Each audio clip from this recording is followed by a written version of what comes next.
ও দাদা, আজকে কিন্তু তোমার বন্ধু জিন ও তোমার মায়াবী পরীর গল্পটা বলতেই হবে। আদরের নাতি ও নাতনির মুখে কথাটা শুনে হোসাইন দাদা বললেন, ঠিক আছে, তোমরা যখন এত করে শুনতে চাও তাহলে বসো, আসো আমার পাশে এসে বসো। এই বলে হোসাইন দাদা বলতে শুরু করলেন। হোসাইন দাদা বললেন, শোনো, আমার বয়স 7 কি 8 বছর। তখন আমার বাবা আমাকে একটা হাফেজিয়া মাদ্রাসায় রেখে আসেন। আমার বাবা মসজিদের ইমাম হওয়ায় ছোট থেকে আমার শিক্ষা দীক্ষা ছিল ইসলামিকভাবে।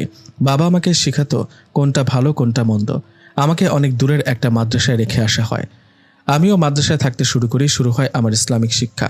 মাদ্রাসায় ভর্তি হবার কিছুদিনের মধ্যেই আমার বেশ কয়েকজনের সাথে বন্ধুত্ব হয়ে যায়। আমরা পড়াশোনার পাশাপাশি খেলাধুলা ও মাদ্রাসায় আশপাশটা বেশ সুন্দর হওয়ায় মাঝে মধ্যে ঘুরতাম। এভাবে চলতে থাকে আমার সময়। একদিন মাদ্রাসায় একটা নতুন ছেলে আসে। ছেলেটার নাম মোহাম্মদ সিরাজ। ছেলেটা আমাদের সাথে পড়তো। আমাদের ক্লাস শেষে বিকেলে যখন সবাই খেলাধুলা করতাম তখন দেখতাম ছেলেটা চুপ করে বসে আমাদের খেলা দেখছে। এভাবে একদিন, 2 দিন, 3 দিন চলে যাবার পর একদিন আমি সিরাজের কাছে যাই। সবাই তখন খেলা করছিল। আমি সিরাজের কাছে গিয়ে বলি, আসসালামু আলাইকুম, তোমার নাম কি সিরাজ? আমার কথায় সিরাজ জবাবে বললেন, ওয়ালাইকুম আসসালাম। হ্যাঁ, আমার নাম মোহাম্মদ সিরাজ। তোমার নাম কি? সিরাজের কথায় আমি বললাম, আমার নাম মোহাম্মদ হোসাইন। আচ্ছা সিরাজ, আমরা রোজ বিকেলে খেলা করি, তুমি বসে বসে দেখো, তুমি আমাদের সাথে খেলো না কেন? সিরাজ বলল, আসলে আমি তো মাদ্রাসায় নতুন, কাউকে সেভাবে চিনি না। এছাড়াও আমার এসব তেমন ভালো লাগে না। সিরাজের এমন কথায় আমি জবাবে বললাম, খেলতে আবার কার না ভালো লাগে, চলো তুমি আমার সাথে খেলবে। কথাটা বলে সিরাজকে নিয়ে সেদিন খেলতে গেলাম। এভাবে বেশ কদিন চলে যাবার পর সিরাজ ও আমার মধ্যে বেশ ভালো একটা সম্পর্ক হয়। আমরা দুজনেই মাদ্রাসায় পড়াশোনার পাশাপাশি একসাথে খেলা করতাম। দুজনেই বাড়ি দূরে হওয়ায় আমাদের থাকতে হতো মাদ্রাসায়। আমরা দুজনেই রাতে পাশাপাশি ঘুমাতাম অন্য বাচ্চাদের সাথে। এভাবে চলতে থাকে দিন। মাঝে মধ্যে আমার পরিবার থেকে বাবা যেতেন আমার সাথে দেখা করতে। সিরাজের বাবাও আসতো দেখা করতে। এভাবে কেটে যায় আরও 10টা বছর। এই 10 বছরে সবকিছু নর্মালি ছিল। 10 বছর পেরিয়ে যাওয়ায় আমাদের বয়স যখন 17-18, তখন আমরা মাদ্রাসার পড়াশোনার পাশাপাশি দুজনে মিলে রোজ বিকেলে ঘুরতে যেতাম মাদ্রাসার পাশে একটা পাহাড়ে। জায়গাটা খুব সুন্দর। দুজনেই সেখানে গিয়ে সময় কাটাতাম, গল্প করতাম। একদিন সিরাজ বড় হুজুরের কাছে ছুটি নিয়ে বাড়িতে চলে যান। আমি ওকে জিজ্ঞেস করায় ও আমাকে বলেছিল বাবা অসুস্থ, 2-1 দিন থেকে চলে আসবো। 2-1 দিন পর সিরাজ ঠিকই আবার মাদ্রাসায় আসলেন। ও মাদ্রাসার ফেরার 2-3 দিন পর এক বিকেলে দুজনে সেই পাহাড়ে ঘোরাঘুরি করার সময় হঠাৎ খুব সুন্দর একটা মেয়ে সেখানে চলে আসে। মেয়েটা আমাদের কাছে আসতেই আমি বলি, আসসালামু আলাইকুম, আপনি কি আমাদের কিছু বলবেন? হ্যাঁ বলবো তো হোসেন ভাই। মানে আপনি আমার নাম জানলেন কিভাবে? আমার কথায় পেছন থেকে সিরাজ হাসতে হাসতে বলল, আরে বোকা, ও আমার বোন, ওর নাম নূর। সিরাজের কথায় ওর বোনের দিকে তাকিয়ে বললাম, বোন? তোর বোন এখানে আসলো কিভাবে? আমাদের মাদ্রাসার পাশে যে মহিলা মাদ্রাসাটা আছে না, ও সেখানেই মাওলানা লাইনে পড়াশোনা করছে। আমি ওকে বলছি তুই আর আমি দুজনেই এখানে ঘুরতে আসি, তাই ও আসছে তোর আর আমার সাথে দেখা করতে। সিরাজের কথায় আমি নূরকে বললাম, কেমন আছো নূর? জি আলহামদুলিল্লাহ ভালো। আপনি কেমন আছেন? জি আলহামদুলিল্লাহ ভালো। এই বলে তিনজনই মিলে সেই বিকালটা আড্ডা দিলাম। এরপর থেকে রোজ রোজ আমরা সেই জায়গায় একসাথে ঘুরতাম, বসে গল্প করতাম। একবার হয় কি, এক রাতে আমাদের মাদ্রাসার এক ছাত্রকে জেনে ধরে। ছেলেটা কেমন করছিল আর ভয়ঙ্কর অদ্ভুত আওয়াজ করছিল।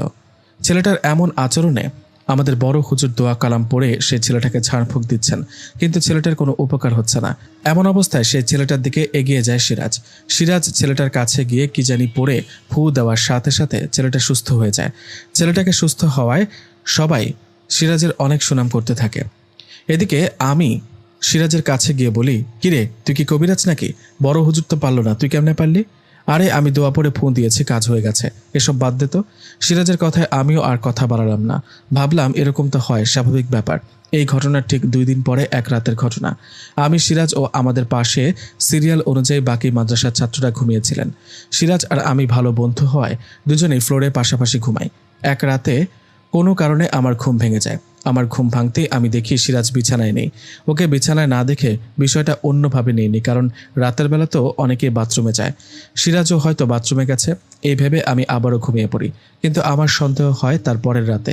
আগের রাতের মতো পরের রাতেও সিরাজকে বিছানায় না দেখে মনের মধ্যে সন্দেহ জাগে।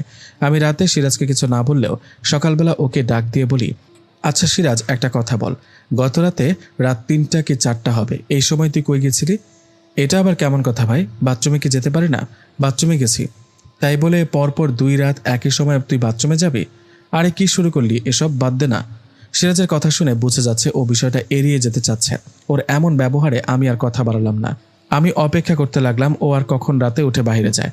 যাই হোক, এভাবে পড়াশোনা ও বিকেলবেলা সেই পাহাড়ে আড্ডা দেয়া এভাবেই কেটে গেল 3টা দিন।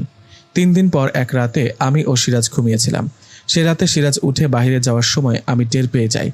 ওর উঠে যাওয়ার আওয়াজে বুঝতে পারি সিরাজ উঠে যাওয়ার সময় আমি উঠে ওর পিছু নেই। আমি সিরাজের পিছু নিয়ে দেখি ও বাথরুমে না। সিরাজ উঠে সোজা চলে গেল আমাদের মাদ্রাসার পিছনে একটা কাঁঠাল গাছের নিচে।